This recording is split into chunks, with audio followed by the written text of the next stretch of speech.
Vaskrse! Pozdravljam vas iz Los Angelesa, iz naše sedišta eparhije Los Angeleske i Zapadnoameričke. Imam tu čast da sada razgovaram sa protojerejem Vidoslavom Vujasinom, koji je naš prota u crkvi Svetog Stefana, arhiđakona i prvomučenika u Portlandu, država Oregon, iz Oregonskih šuma. Hristos Vaskrse, oče Vido. Vaistinu, Vaskrse, preosvećeni, blagoslovite i hvala. Blagoslovio i takođe oca Marka Bojovića, našeg paroha u najstarijoj srpskoj parohiji crkvi u celoj Severnoj i Južnoj Americi, to je crkva Svetog Save u Jacksonu, Kalifornija. Hristos Vaskrse Jacksonu, koje oličava... Vaistinu Vaskrse, blagoslovite. Zahvaljujući jednom neradom gostu, a zove se korona, ima lepo ime, ali je virus smrtonosan koji hara čovečanstvom i sve nas tera u izolaciju, u zatvorništvo.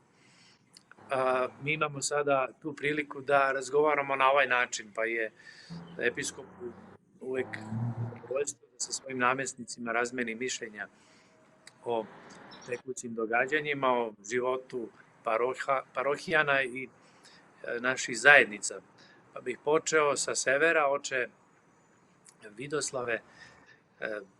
Ceo ovaj kontekst je jako neobičan, niko se za ovo nije mogao spremati, osim što se spremamo našim crkvenim, duhovnim životom, što znači da stvaramo kapitale duhovne da bismo se mogli suočiti sa izazovima koji dolaze nenajavljeno u naš život.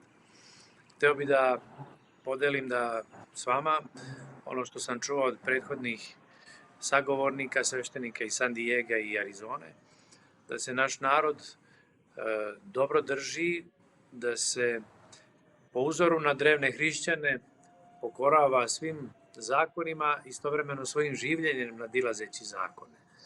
Kao što stoji u poslanici Diognetu, drevno hrišćanskom spisu. Pa da vidimo kako je u Portlandu, da li su izazovi tako teški da vernici polako posustaju, kod svih je prisutna ta želja, ali ostavljam vama da nam opišete njihovo, da kažem, raspoloženje i celu atmosferu koja vlada u toj vašoj državi, imajući u vidu naravno i ostale hrišćane i ceo kontekst života. Hvala vam, preosvećeni, za mogućnost da govorimo i da se barem na ovaj način razmenimo i vidimo i čujemo. Da, istina, ova situacija je čudesna na jedan izvesan način i izazovna mnogo. I vidim da ljudi naši parohijani, vernici koji su pre redovno dolazili u crkvu, izuzetno dobro podnose ovu situaciju, iako je velika, da kažem, jedna duhovna cena u tom smislu, ako možemo da kažemo, što oni koriste ovde reč toll u Americi na engleskom, i ja bih rekao da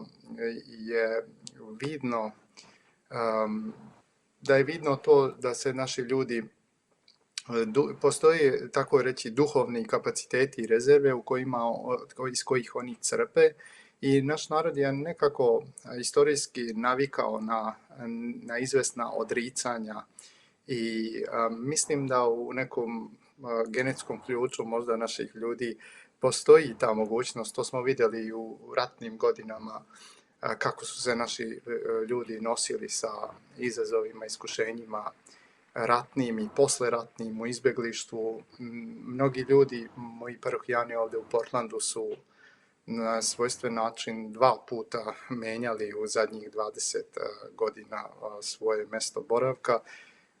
Posle onih ratnih dešavanja na prostorima Bosne i Hercegovine i Republike Srpske su oni prvo pojedini iz federacije izbegli u Srbiju, pa onda iz Srbije su dalje dobili mogućnost da dođu u Ameriku i adaptirali su se na sve te prilike, i mislim da je ovo isto jedna situacija na koju su se dosta brzo adaptirali i shvatili da je sad to tako, ali sigurno je i izvesno je da im nedostaje hram, nedostaje im zajednica, zajedništvo i sve ono što čini čoveka.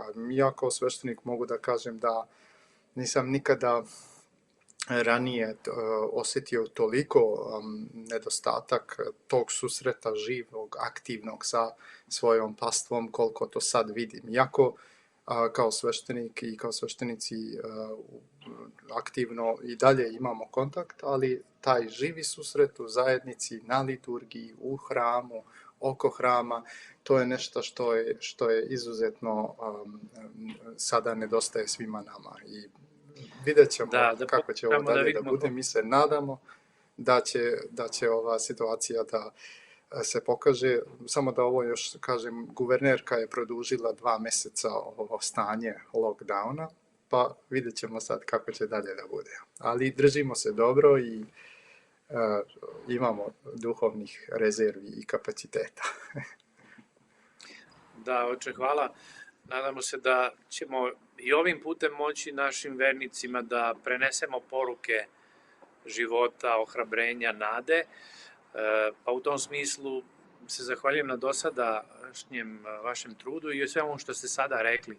Da čujemo kako je u drevnom Jacksonu, svi putevi vode u Jackson, tako glasi naslov jedne lepe knjige koja opisuje život ranih naših emigranata ili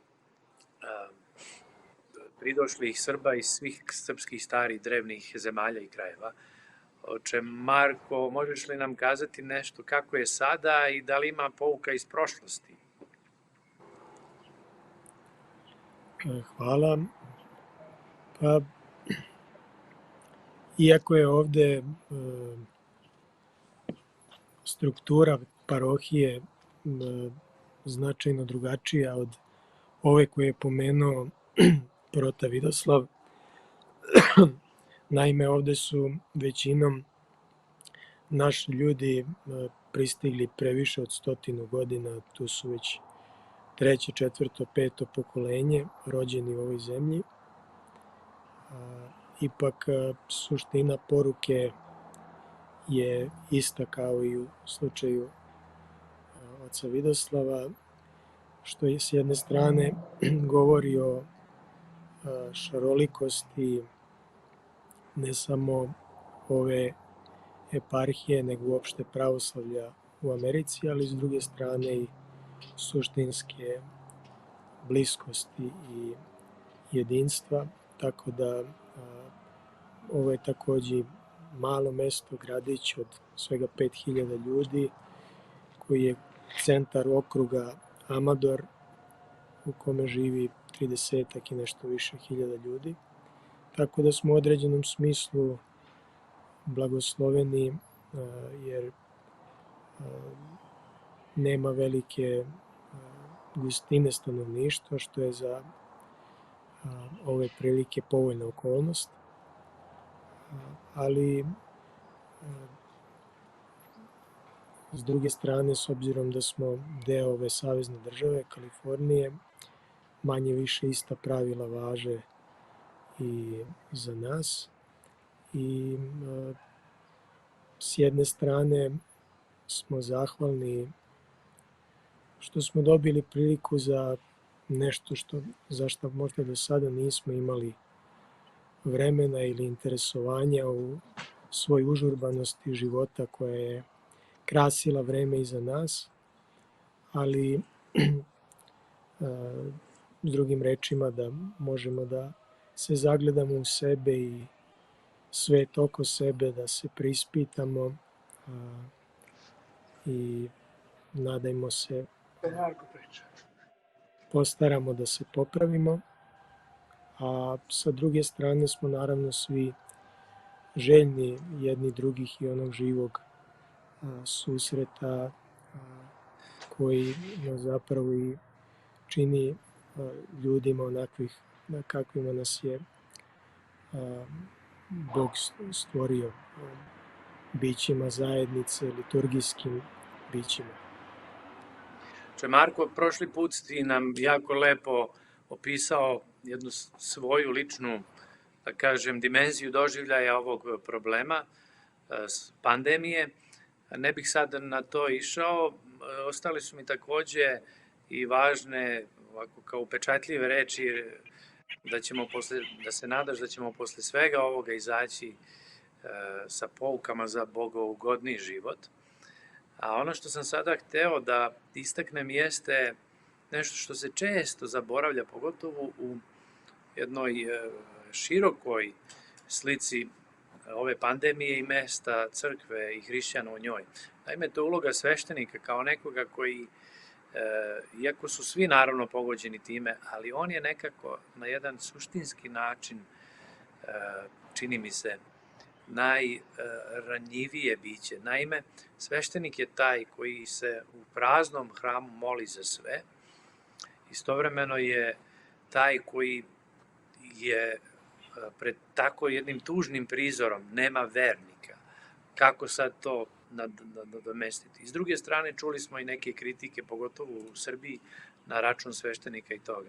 Prema tome, čini mi se da je pomalo i zaboravljena ta dimenzija sveštenika koji je biće koji takođe pati u celoj ovoj, kažem, teškoj nevolji koja nas je snašla. S tim u vezi hteo sam da vas upitam kako, dakle, vi lično doživljavate taj moment kada u praznom hramu izgovarate jedan veličanstveni vozglas koji obznanjuje Carstvo Božije, Carstvo Svete Trojice, i na jednom to amin, ceo taj dijalog sveštenika i vernog naroda je sveden na dve ličnosti. Kakav je tu osjećaj, oče Vido i oče Marko? Možete nam nešto reći o tome? Pa, da, može, oče Marko, izvoli. Pa, oče Vido, izvoli. Hvala, oče. Pa, znate kako, upravo kao što ste opisali, preosvećeni, pred tim praznim hramom ja sam imao taj osjećaj posebno tokom velike sedmice gde su duga bogosluženja i gde se na jedan još dramatičniji, mogao bi reći, način sve ono pokazuje služenje u praznoj crkvi, potpuno nova situacija koja je do sada bila nepoznata meni kao takva. I sa jedne strane ja bih rekao da ima tu dve strane te situacije. S jedne strane srce je tužno i bolno saznanje da imate vernike koji pitaju: oče, možemo li da nekako mi bi došli i spremni smo i na taj rizik da dođemo, samo a možete nas pustiti u hram. Sad imam takvih upitnih pitanja, 10, 15, 20 vernika me pita da li može i onda već prelazimo tu neku mogućnost koju smo odredili da bi sve bilo sigurno. I vidim tu veliku želju sa njihove strane, vidim moju želju, a vidimo nemogućnost da se to ostvari. To je s jedne strane, a sa druge strane imam osjećaj da se još usrdnije i još sa više fokusa i sa još više žara, čini mi se, molim nego što sam to i pre činio, upravo da nam Gospod Bog pomogne da tu tužnu i nezdravu ili situaciju nebivalu skrati Gospod po svojoj velikoj milosti. Da upravo vidi tugu našu, da vidi žal vernika koji traže susret sa Gospodom i nekako osjećam u toj službi koja je takva kakva je ipak puna, nije ona ostala uskraćena tog važnog dela većine vernika, ali sa druge strane Gospod pokazuje svoju ljubav, pokazuje svoju milost i njemu se nadamo i molimo da će on da prekrati tu žeć našu i da će nas on nahraniti tim nebeskim hlebom za kojim sada najviše čeznemo. Mi imamo svi hranu, imamo sve što treba, ali vidimo da nam taj duhovni deo fali više nego ikad. I šta je još interesantno, da čak neki, da kažem, ne tako aktivni vjernici, koji nisu prije bili toliko aktivni, oni su, čini mi se, možda u nekom momentu i više uplašeni ili više nekako pokazuju interesovanje nego što su to prije. Čak sam čuo od nekih vernika, oče, ja sad kad prođe ovo, ja ću malo više da učestvujem, dolazit ću redovnije. Rekao, to je lepo čuti, bit će mi drago da se to ostvari kad Gospod da. To je lepo To je čuti. ovako ukratko. Znači, Marko, da li bi imao nešto da dopuniš? Interesantno je, jednoga dana kada sam ušao u crkvu nakon što je sve ovo počelo, dočekao me jedan dirljiv prizor. Naime, supruge naše dvojice đakona u Jacksonu, znajući koliko je teško služiti pred praznim hramom, na one klupe koje su postavljene u crkvi su namestile čitav niz ikona svetitelja, koje s jedne strane treba da me podsjete da liturgija nije samo parohijska stvar, nego ima tu univerzalnu dimenziju, da kroz nju se sjedinjujemo sa svom pravoslavnom vaseljenom i sa crkvom i ovoga i onoga sveta. Takođe da podsjeti i vernike da i kada oni ne mogu biti iz opravdanih razloga u crkvi, njihovi svetitelji, zaštitnici, krsne slave su tamo da se mole za njih. I naravno, koliko je to podsjećanje mi bilo vredno, toliko i njihov gest ljubavi i pažnje, kojih je mnogo u ovim vremenima i koji sada mnogo više znače nego inače. Ali, iako naravno ne zaboravljamo tu dimenziju i ona ispunjava takođe naše biće, ali s druge strane to ne umanjuje osjećaj nedostatka i praznine bez mogućnosti živog kontakta sa našim parohijanima koji su zaista naša proširena porodica i ne prosto da smo navikli sa njima da provodimo vreme i uživali u zajedničkoj molitvi, razgovorima, druženju, već zaista kroz služenje njima smo otkrivali smisao svoga života i na neki način svoj identitet, ko smo mi zaista kroz njih i u njima. Ova dimenzija prisustva u odsustvu je sada došla do dramatičnih razmera. Sjećamo se one priče kada je jedan čovjek došao na dogovoreni sastanak sa svojim prijateljem u neku kafanu i taj njegov prijatelj se nije pojavio, Petar. I sad ovaj koji je došao, on tu vidi punu kafanu raznih ljudi, ali njemu nedostaje Petar. I to prisustvo tih ljudi je bilo slabije od odsustva Petrovog. Ceo taj prostor je u stvari vapio gde je Petar, kad će doći. Tako je, mislim, ta dimenzija prisustva u odsustvu je došla do posebnog, tako, naglaska u ovom našem sadašnjem iskustvu. I zato se molimo Gospoda. Ali tu je jasno koliko teologija, u stvari ličnosti, igra presudnu ulogu u celom našem životu. Lično prisustvo je nenadoknadivo. Možemo mi da pokušamo to da dopunimo nekim fotografijama ili podsjećanjima, suvenirima, ali dok se ne sretnemo. I zato je Gospod, koji je svoje prisustvo u crkvi obezbedio Duhom Svetim kroz Evharistiju, obećao nama da ćemo još prisnije i neposrednije s njim da se družimo. To prisnije i neposrednije je naša molitva i želja ovih dana.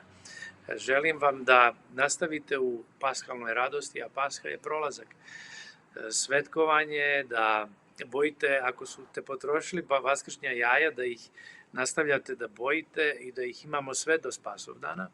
Takođe, molim vas da vedar duh i muzičko raspoloženje držite u svojim domovima, među svojim prijateljima, šetajte, budite zdravi. Kad sve ovo prođe, da svi budemo spremni za nove okršaje i izazove, da ne budemo onako opušteni i tromi. Dakle, priroda je tu, tu je sve što nam je Gospod dao.